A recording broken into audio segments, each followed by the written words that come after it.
जय श्री राम साथियों, आज हम बात करने वाले हैं क्षमाशील व्यक्ति पराजित नहीं होता। हाँ, तो हम आगे बढ़ते हैं। स्मित वरदान है कि परंतु विस्मित से अमूल्य निधि है। महावीर ने इसी विस्मित को नाम दिया क्षमा। लोगों के रहने से कोई मकान घर नहीं हो जाता। घर परिवार से उसमें रहने वाले लोगों को आपसी स्नेह और स्वभाव के परस्पर समन्वय से बनता है। ये गुण तो कच्चे मकान में रहने वाले भी प्रसन्न रह सकते हैं। इन गुणों के अभाव में बड़े बड़े भवनों की सारी सुख सुविधाएं भोगने वालों का वातावरण भले ही बाहर से वातानुकूलित नजर आता है, लेकिन उनके रिश्तों के अंदर तनाव, ईर्ष्या, द्वेष और क्रोध के हीट कन्वेटर ही चलते रहते हैं। अपराध बोध न हो, इसलिए हम अपनी भूलों को उचित ठहराने के विकल्प तलाशते रहते हैं, लेकिन यही अपराध बोध अंतर की गहराई से कहीं गहरे बैठ हमारे दिन प्रतिदिन के व्यवहार विस्मित कर देता है। आक्रोश और प्रतिशोध की नकारात्मक भावनाएं घातक प्रभाव छोड़ती रहती हैं। उनसे मुक्ति का एकमात्र उपाय क्षमा कर देना। रिश्ते सरलता से बन तो जाते हैं, लेकिन ये कायम रहते हैं एक दूसरे की गलतियों को सहन करने और कभी कभी साफ करने पर। पृथ्वी पर कोई भी परिपूर्ण नहीं, ये सभी ने गलतियों से ही सीखा है। रिश्ते बचाने के लिए गलतियों को क्षमा कर देना, क्षमा मांग लेना ही एकमात्र विकल्प है।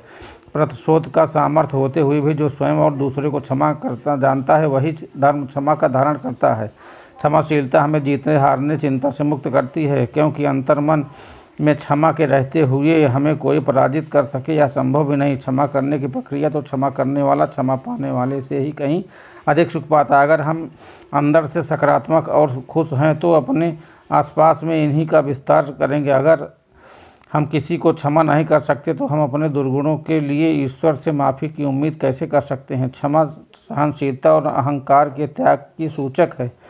यह आत्मा को क्रोधाग्नि में विदग्ध नहीं होने देती। यदि हमारे अंतर स्थल में क्षमा विराजमान है तो कोई कितना भी उत्प्रेरित करे, बाहर क्षमा ही प्रदर्शित होगी। नकारात्मक विचारों से निकलने वाले रासायनिक स्राव हमारे वायु स्नायुमंडल को प्रतिकूल रूप से प्रभावित करते हैं।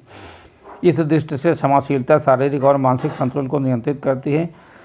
मिशिगन यूनिवर्सिटी के प्रोफेसर डॉक्टर लार्टन द्वारा एक शोध में यह सिद्ध किया गया कि जो दूसरों लोगों को क्षमा करने में यकीन रखते हैं, उनका शरीर और मानसिक स्वास्थ्य बेहतर रहता है।